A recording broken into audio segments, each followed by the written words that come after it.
लोग काफी डरे हुए हैं। ग्राम प्रधान के साथियों ने भी फायरिंग की। ये आपको बड़ी जानकारी दे रहे। ग्राम प्रधान के खिलाफ मुकदमा फिलहाल दर्ज हो चुका है। सोशल मीडिया पर बकायदा इसका एक वीडियो भी वायरल हुआ, जो कि अपने आप में कई गंभीर सवालों को जन्म देता है। ग्राम प्रधान और उसके साथियों ने यहां पर फायरिंग की है। जौनपुर से बड़ी खबर, ग्राम प्रधान ने हर्ष फायरिंग की, खुलेआम कई राउंड फायरिंग की गई। और ऐसे में सवाल ये उठता है कि अगर कोई ऐसी घटना घटती, अगर कोई जान माल का नुकसान होता तो इसकी जिम्मेदारी कौन लेता। ग्राम प्रधान के खिलाफ फिलहाल मुकदमा दर्ज हो चुका है, लेकिन जिस तरीके से पूरा वाकया हुआ है, स्थानीय लोग काफी डरे हुए हैं, काफी सहमे हुए हैं। लेकिन ये खबर ये बताती है कि किस तरीके से लोगों में जो पुलिस का खौफ होना चाहिए वो खत्म हो चुका है। ग्राम प्रधान ने हर्ष फायरिंग की, उसके साथियों की भी वहां पर मौजूदगी थी, जिन्होंने इसमें उसका साथ दिया। सोशल मीडिया पर बकायदा ये वीडियो जो है वो वायरल भी हुआ है।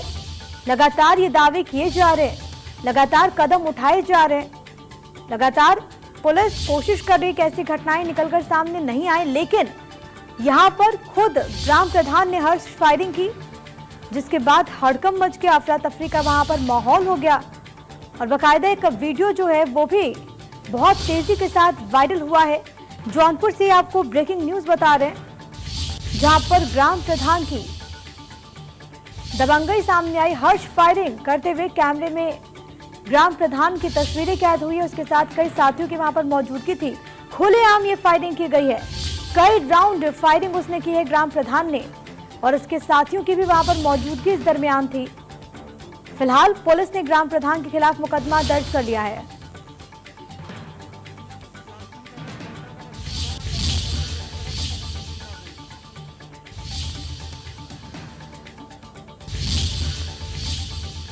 और इस वक्त मुख्यमंत्री योगी आदित्यनाथ वहां पर एक पोर्टल की लॉन्चिंग कर रहे। सीधे आपको तस्वीरें दिखाते कि वहां पर क्या कुछ माहौल बना हुआ। देखे इसकी लॉन्चिंग यहां पर उत्तर प्रदेश मूल के एनआरआई समुदाय विशिष्ट पहचान दिए जाने हेतु अब तक 489 एनआरआई कार्ड ऑनलाइन निर्गत किए जा चुके हैं। यहाँ पर एनआरआई विभाग का दरअसल एकीकृत पोर्टल लॉन्च हुआ है। इसकी लॉन्चिंग खुद यहाँ पर मुख्यमंत्री योगी आदित्यनाथ करते हुए, सीधी तस्वीर आपकी टीवी स्क्रीन पर।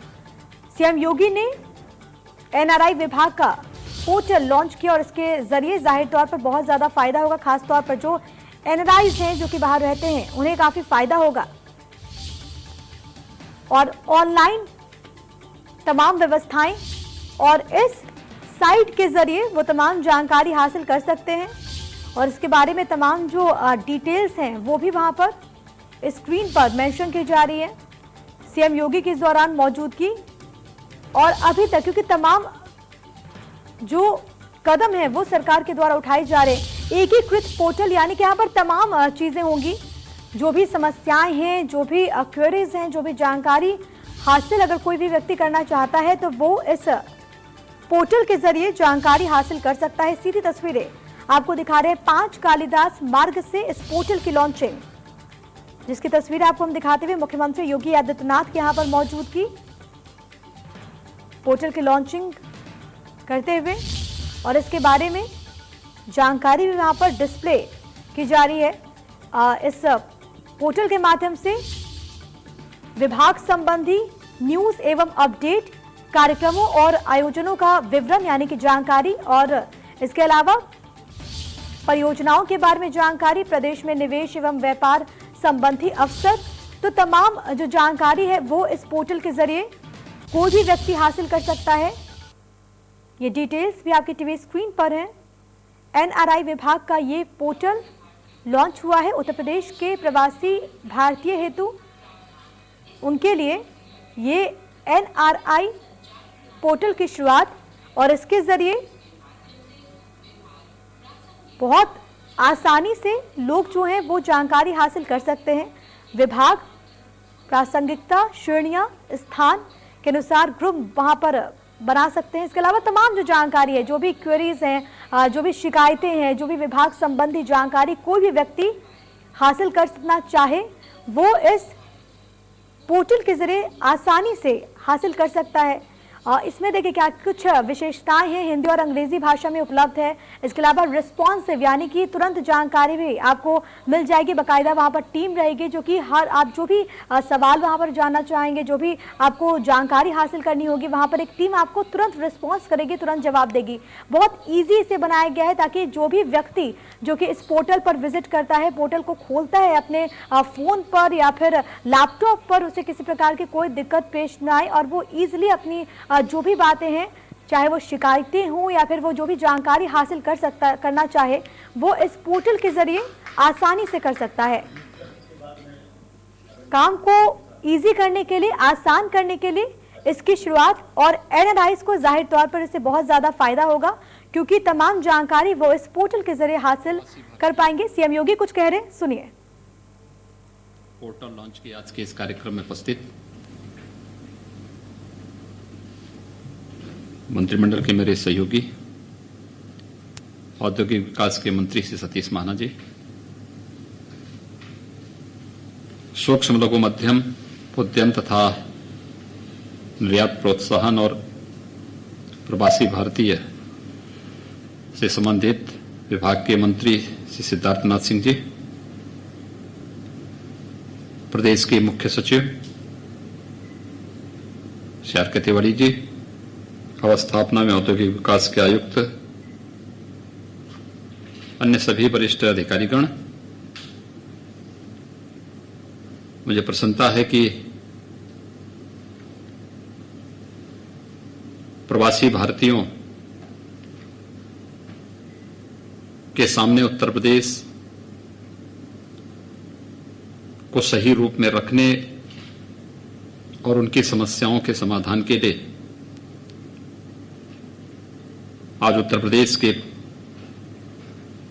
प्रवासी भारतीय विभाग ने अपना एक पोर्टल लॉन्च किया है।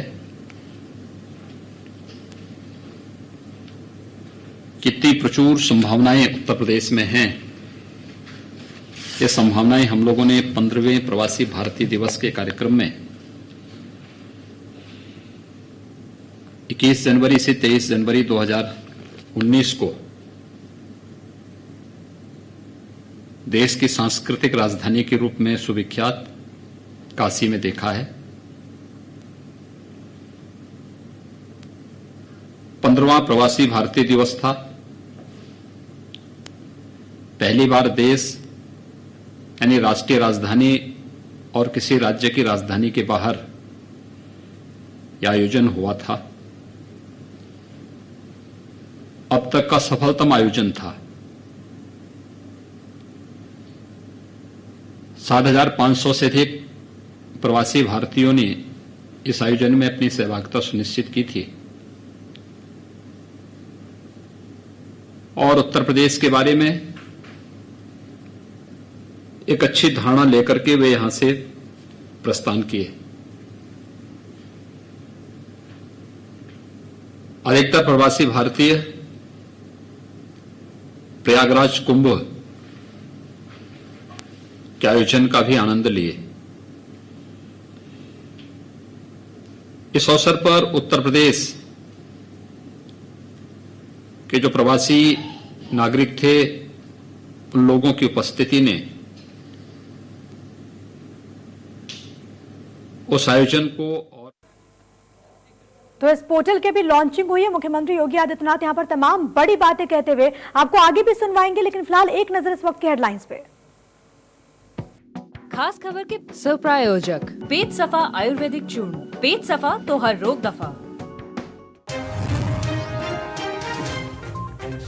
पशुधन घोटाले में सीएम योगी का एक्शन। घोटाले में नाम सामने आने के बाद डीआईजी रूस और मैनुअल दिनेश दुबे और DIG PSC Arvind Sen suspend.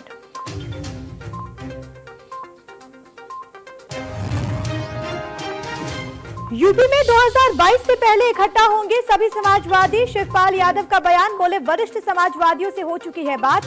Akhilesh Yadav की चुप्पी पर चाचा ने जताया दुख।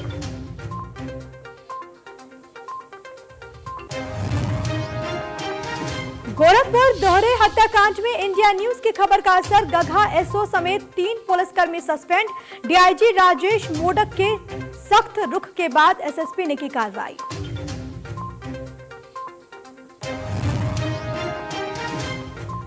लखनऊ में NH-30 पर भीषण हादसा, गाय को बचाने के चक्कर में गुमटी में घुसी कार, 3 लोगों की मौत, गुस्साए ग्रामीणों ने पुलिस पर किया पथराव।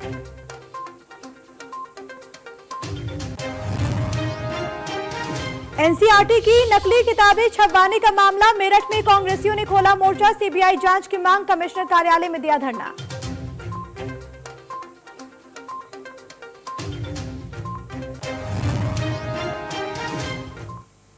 चलिए एक बार फिर से आपको सुनवाते हैं कि एनआरआई पोर्टल की लॉन्चिंग के इस मौके पर क्या कुछ कह रहे हैं सीएम योगी। उन देशों में रह रहे हैं जहां पर उनके पूर्वज 3 पीढ़ी 4 पीढ़ी या 5 पीढ़ी पहले चले गए थे, लेकिन उससे भी बड़ी वह संख्या है जो अपनी रोजी रोजगार के लिए उन देशों में गए हैं और अनुकूल अवसर प्राप्त होने पर वे पुनः भारत आकर के अपनी प्रतिभा और अपनी ऊर्जा का लाभ देने के इच्छुक भी हैं या यहां पर निवेश करने में भी रुचि लेते हैं। स्वाभाविक रूप से जो व्यापक संभावनाओं से युक्त या पोर्टल आज यहां पर लॉन्च हुआ है, इसमें न केवल इन्वेस्ट यूपी कि उन संभावनाओं को आगे बढ़ाने में मदद मिलेगी, अभी तो उत्तर प्रदेश में उन सभी संभावनाओं को कि हम यहां से योग्य प्रतिभाओं को, जो लोग बाहर जाना चाहते हैं रोजी रोजगार के लिए, उन्हें उचित मंच और सुरक्षित अवसर कैसे दे सकते हैं, यह भी एक अवसर यह पोर्टल उन्हें उपलब्ध कराएगा ही। लेकिन बाहर रहने वाले जितने भी ऐसे लोग हैं, उन सभी प्रवासियों को भी या भारतवंशियों को भारत की धरती से जोड़ने, भारत में पर्यटन की संभावनाओं को आगे बढ़ाने, भारत में निवेश के लिए एक उचित माहौल देने के लिए भारत के एक ब्रॉड एम्बेसडर के रूप में कैसे उनकी भूमिका हो सकती है, इस रूप में भी उनकी सेवाएं दी जा सकती हैं, जिससे वे स्वतः स्फूर्त भाव के साथ देने के इच्छुक हैं। लेकिन बहुत सारे हमारे प्रवासी बंधुगण ऐसे हैं जो लगातार अपने गांव और परिवार के संपर्क में रहते हैं, लेकिन बाहर होने के नाते उनकी स्थानीय समस्याओं का समाधान करने का एक उचित मंच नहीं मिल पाता था। इस पोर्टल के माध्यम से उन्हें वह मंच प्राप्त हो गया है जो अब तक उन्हें प्राप्त नहीं था। उनके घर की कोई समस्या है, स्थानीय प्रशासन से कोई समस्या है, राज्य सरकार से संबंधित किसी समस्या के समाधान के लिए वह संपर्क करना चाहता है, तो यह पोर्टल उसमें बहुत बड़ा मददगार होगा। और ये केवल समस्या का समाधान नहीं करेगा, बल्कि उन लोगों का उत्तर प्रदेश के साथ एक आत्मीय संवाद बनाने का भी एक अवसर प्रदान करेगा। उत्तर प्रदेश के अंदर हम लोगों ने विगत 3-3.5 वर्षों के दौरान काफी बड़े पैमाने पर लोगों को पर्यटन की संभावनाओं के साथ जोड़ने का कार्य भी किया है। याद करिए, जब 2019 में प्रयागराज कुंभ आया था, कुंभ नाम हम लोगों ने दिया, यद्यपि वह अर्ध कुंभ था, और कुंभ नाम देने के साथ जो तैयारियां प्रारंभ हुई शासन स्तर पर, जिस रूप में मेरे मंत्रिमंडल के सभी सहयोगी अलग अलग राज्यों में गए, विभिन्न देशों के दूतावासों के साथ भारत सरकार की मदद से आदरणीय प्रधानमंत्री जी के मार्गदर्शन में संवाद स्थापित करते हुए उन लोगों को भी इस कार्यक्रम के साथ जोड़ने का प्रयास हुआ। आपने देखा होगा कि थोड़े से प्रयास से 2013 में महाकुंभ था और उस समय प्रयागराज में श्रद्धालुओं की संख्या आई थी लगभग 12 करोड़, और इस बार अर्धकुंभ होने के बावजूद प्रयागराज में श्रद्धालुओं की संख्या 24 करोड़ से अधिक आई थी। यानी ये उत्तर प्रदेश की उन संभावनाओं को, जहां पर अगर किसी भी व्यक्ति को विश्वास होगा कि शासन इसमें सहायक है और शासन का रुख सकारात्मक है, तो बढ़ चढ़ करके इसमें भागीदार बनता है। और उसकी भागीदारी प्रयागराज कुंभ के अवसर पर देखने को मिली थी। और मुझे लगता है कि दुनिया का अब तक का सबसे भव्य, सबसे दिव्य, सबसे बड़ा और सबसे सुरक्षित आयोजन प्रयागराज कुंभ का था। इसने उत्तर प्रदेश के अंदर पर्यटन की संभावनाओं को कई गुना बढ़ा दिया और उत्तर प्रदेश के बारे में लोगों की धारणाओं को बदलने में भी इसने बहुत बड़ी भूमिका का निर्वहन किया। यह कार्य संपन्न होने के बाद के साथ ही हम लोगों ने जो अनेक आयोजन अन्य किए थे, ये उत्तर प्रदेश के बारे में आम जन की धारणाओं को बदलने के लिए, उनके मन में उत्तर प्रदेश के प्रति एक सकारात्मक भाव जागृत हो, और सकारात्मक भाव चाहे अयोध्या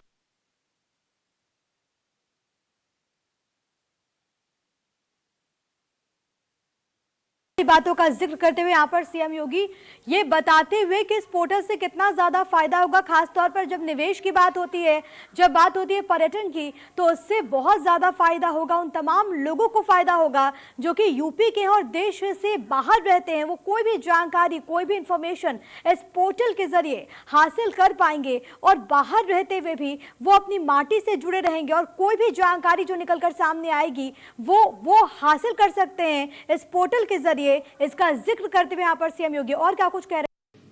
न केवल अपने प्रदेश के बारे में आम जन की धारणाओं को बदलने में बड़ा सहायक होता है, अपितु तो पर्यटन की उन संभावनाओं को, ढेर सारी संभावनाओं को आगे बढ़ाने में मददगार होता है।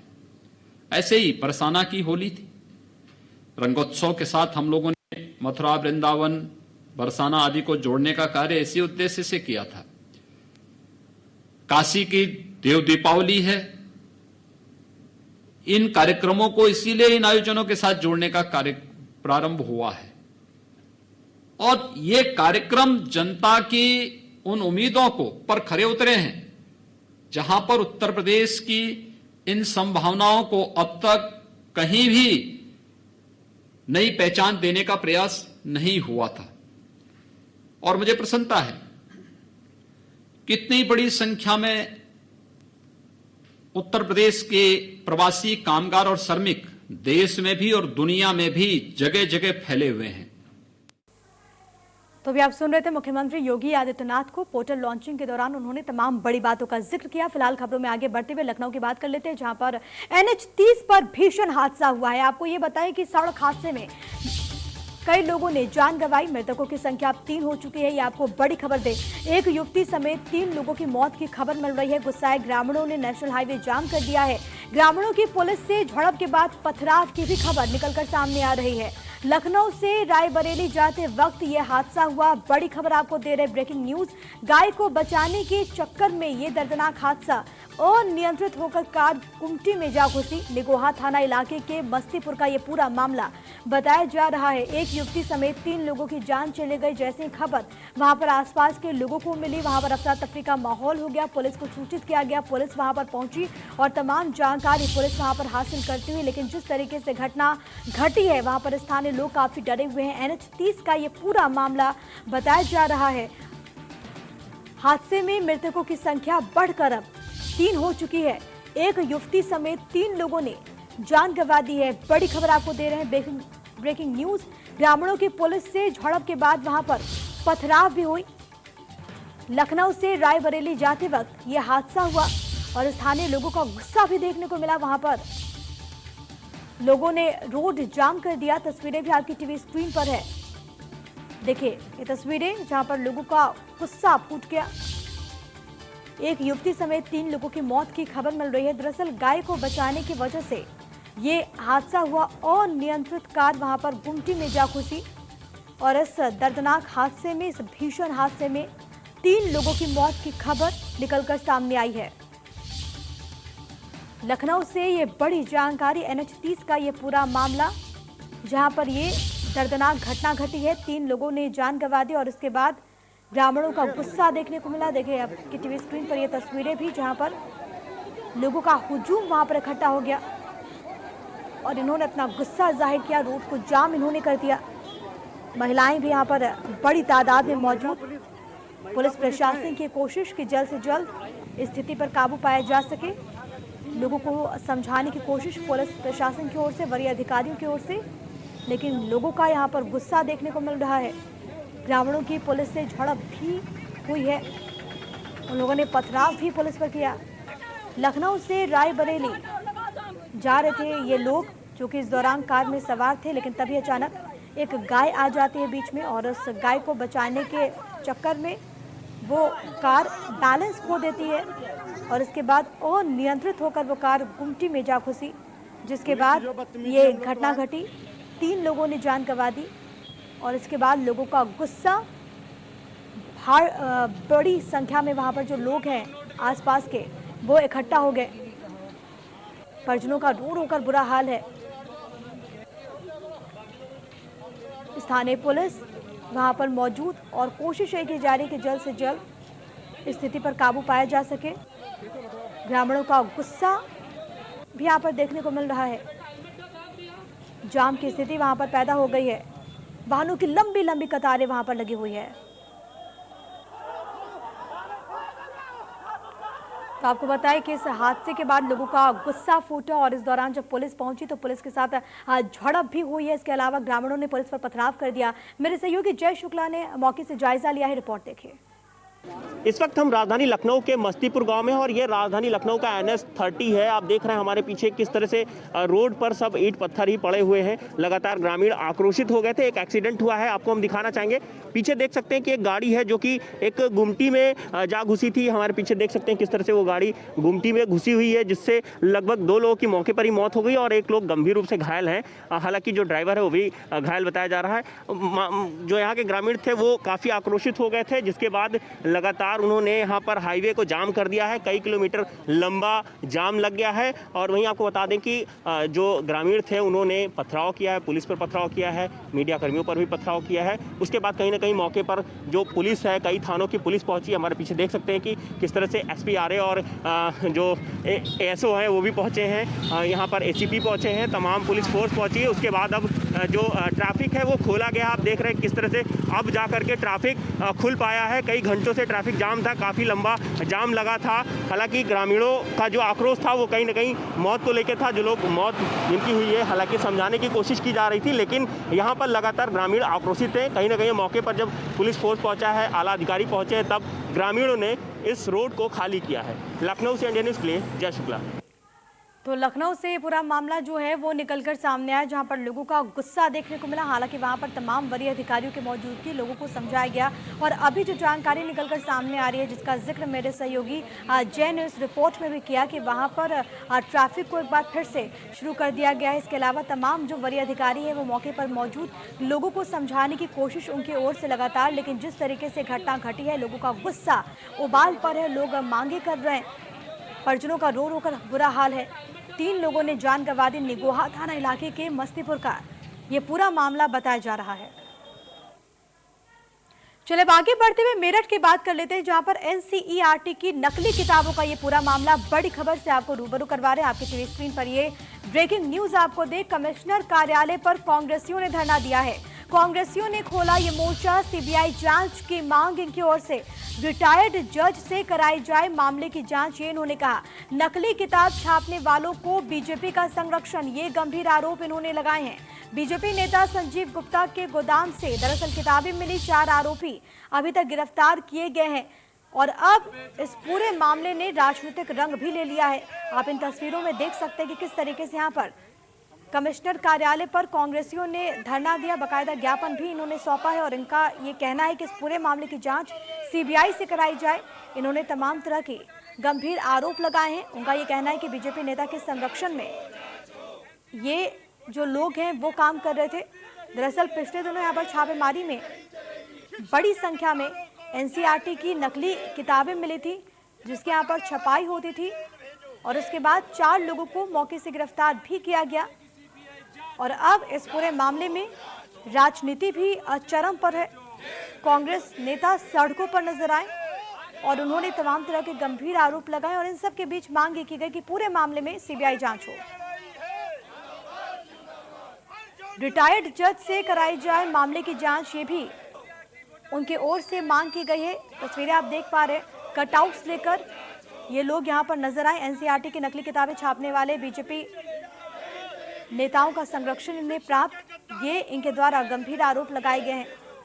हालांकि देखना बहुत ज्यादा महत्वपूर्ण होगा कि आने वाले दिनों में और क्या कुछ बड़ी बातें इस पूरे प्रकरण से निकलकर सामने आती हैं और जो राजनीति शुरू हो गई है, तो अब क्या कुछ प्रतिक्रिया सत्ताधारी दल की ओर से निकलकर सामने आती है, वो भी देखना बहुत ज्यादा महत्वपूर्ण। लेकिन आपको ये बताएं कि जिस तरीके से ये पूरा मामला निकलकर सामने आया, उसके बाद से कांग्रेस के तमाम नेताओं ने सड़कों पर वहां पर उतरकर प्रदर्शन किया है।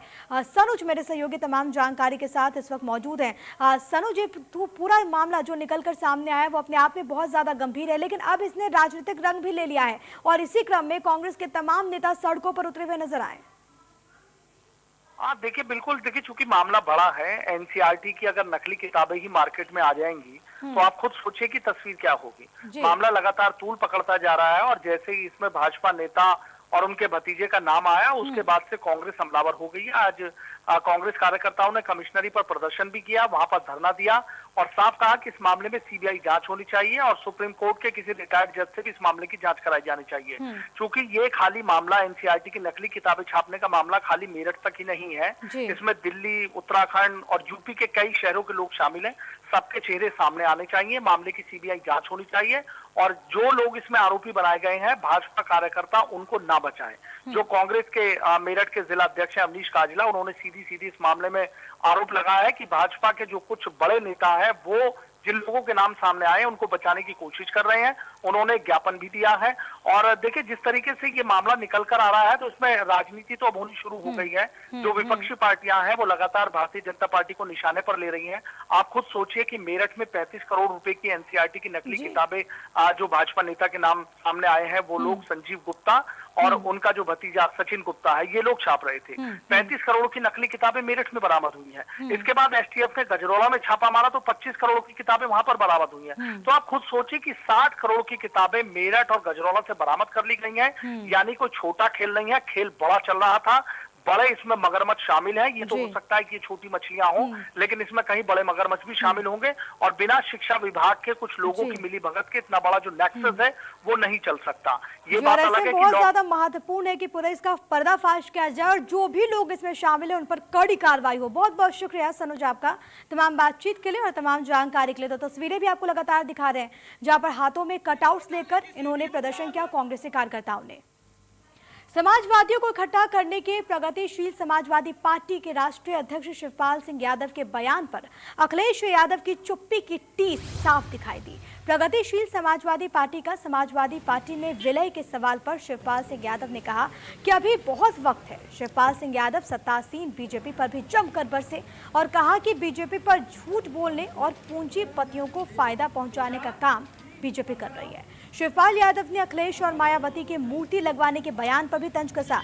बाराबंकी में शिवपाल यादव ने कहा कि उनकी बात सीनियर समाजवादियों से हो चुकी है कि 2022 और 24 के चुनाव में सभी समाजवादी, गांधीवादी और चरण सिंहवादी एक हो। सपा में विलय के सवाल पर उन्होंने कहा कि अभी चुनाव में काफी वक्त है।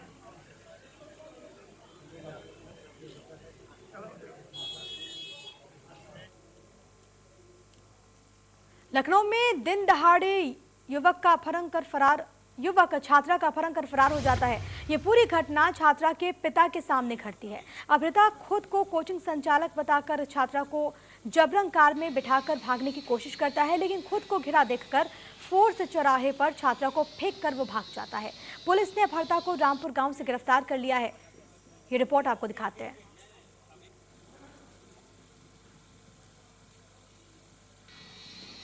राजधानी लखनऊ में जिस तरीके से आप देख रहे हैं रोज क्राइम का पारा बढ़ता नजर आ रहा है, वहीं आज बीकेटी क्षेत्र का मामला आया जहां पे अपहरण करता एक लड़की को अपहरण करके ले जा रहा था। वहीं पे अगर बात करते हैं के पटेल जो यहाँ के दरोगा हैं, सही हैं, इन्होंने अपनी जब सूचना मिली मौके पे पहुंचकर उस गाड़ी को तुरंत पकड़ा। कैसे पकड़ा, इन्हीं से बात करते हैं। हमारे साथ के पटेल जी। सर, किस तरीके से गाड़ी पकड़े अपहरण करता व्यक्ति को आपने सुरक्षित बचाया?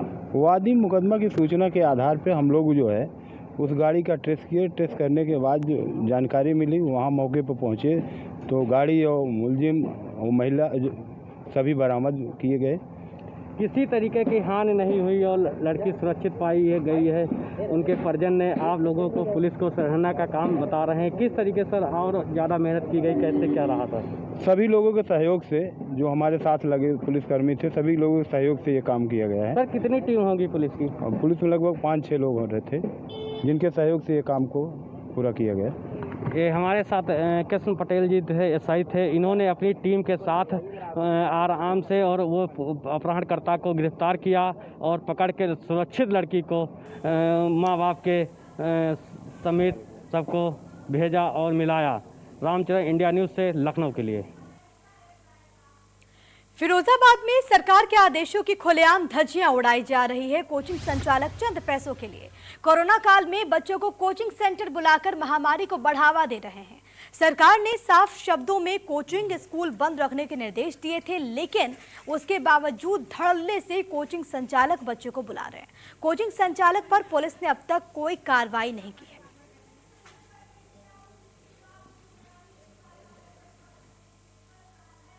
ग्रेटर नोएडा में डीएम कार्यालय पर उस वक्त हाई वोल्टेज ड्रामा देखने को मिला जब एक पीड़ित परिवार डीएम की गाड़ी के सामने बैठकर आत्मदाह करने की बात करने लगा। पीड़ित का यह आरोप है कि उसके प्लॉट पर कुछ दबंग जबरदस्ती कब्जा करना चाहते हैं और विरोध करने पर दबंगों ने पीड़ित परिवार के साथ मारपीट कर दी। पीड़ित परिवार थाने पहुंचा, लेकिन वहां पर भी पीड़ितों की नहीं सुनी गई। इसके बाद पीड़ित परिवार ने आत्मदाह करने की बात कही। डीएम सुहास एलवाई ने पीड़ित को आश्वासन देते हुए दोषियों पर जल्द से जल्द कड़ी कार्रवाई करने की बात कही है।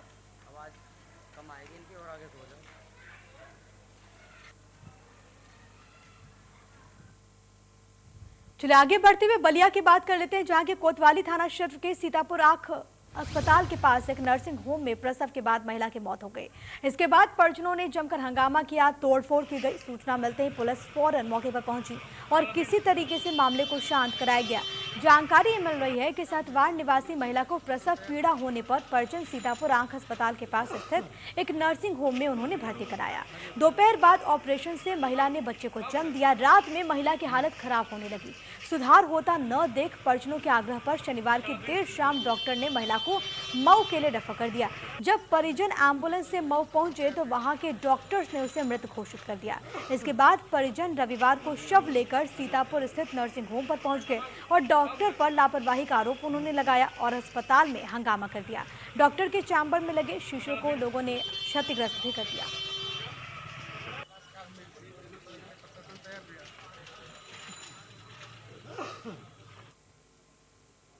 कानपुर का वार्ड नंबर 70 बिना पार्षद के चल रहा है। यहाँ के लोग पार्क में भरे पानी के कारण बीमारी से जूझ रहे हैं और पार्क के आसपास बनी नालियां पूरी तरीके से बंद है। इस समस्या की शिकायत कई बार नगर निगम में की गई, लेकिन कोई भी अधिकारी संज्ञान में नहीं ले रहा। पार्क अब तालाब में तब्दील हो चुका है। क्षेत्रीय लोगों ने बताया कि पार्क में ना तो कभी सफाई होती है और ना ही कोई देखने वाला है। बारिश के वक्त चारों ओर का पानी पार्क में गहराई होने की वजह से भर जाता है, जिसकी वजह से जनता पूरी तरीके से त्रस्त है, परेशान है और उन्होंने ऐसे विरोध प्रदर्शन भी किया है। तस्वीरें आप देख पा रहे हैं जहां पर जो लोग हैं, जो महिलाएं हैं, उन्होंने बर्तन के साथ वहां पर प्रदर्शन किया। मांग की गई कि जल्द से जल्द स्थिति को बदला जाए। कानपुर की बात कर लेते हैं, जहां पर नाबालिग के साथ रेप की वारदात सामने आई है। अधेड़ ने नाबालिग को अपने हवस का शिकार बनाया। दुकान से घर के सामान लेकर जाते वक्त रेप किया गया। उसके साथ नसीम उर्फ लाला नाम के अधेड़ पर यह आरोप लगा है। पीड़िता के पिता को गोली मारने की धमकी भी दी गई। पीड़ित परिवार ने आरोपी के खिलाफ तहरीर थाने में दे दी है। किदवई नगर थाना का ये पूरा मामला बताया जा रहा है और पुलिस की ओर से भी पूरे मामले की जाँच की जा रही है। कानपुर से मामला सामने आया, जहां पर नाबालिग के साथ रेप की वारदात को अंजाम दिया गया।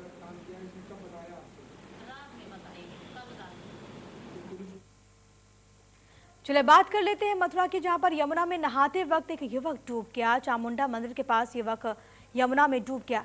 दिल्ली से टैक्सी लेकर मथुरा वो युवक आया था। झुंझुनू राजस्थान का ये रहने वाला ये युवक बताया जा रहा है। गोताखोरों की मदद से युवक की तलाश वहां पर की जा रही है। मथुरा से ये मामला निकलकर सामने आया, जहां पर चामुंडा मंदिर के पास यमुना में वो युवक डूब गया। जो जानकारी निकलकर सामने आई है कि वो युवक दिल्ली से वहां पर पहुंचा था। झुंझुनू राजस्थान का रहने वाला ये युवक बताया जा रहा है।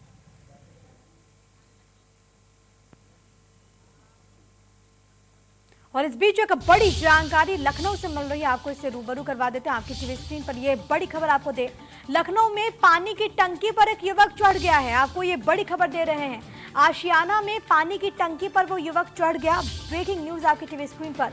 युवक ने खुदकुशी करने की धमकी वहां पर दी गई है। आसपास के लोग वहां पर इकट्ठा हो गए।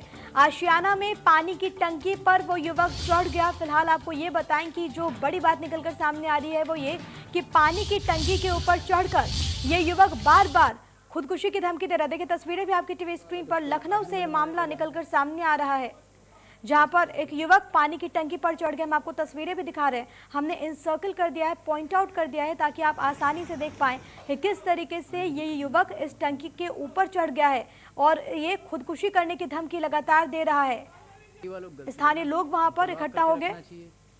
लखनऊ से मामला निकलकर सामने आया है। तस्वीरें भी आपकी टीवी स्क्रीन पर।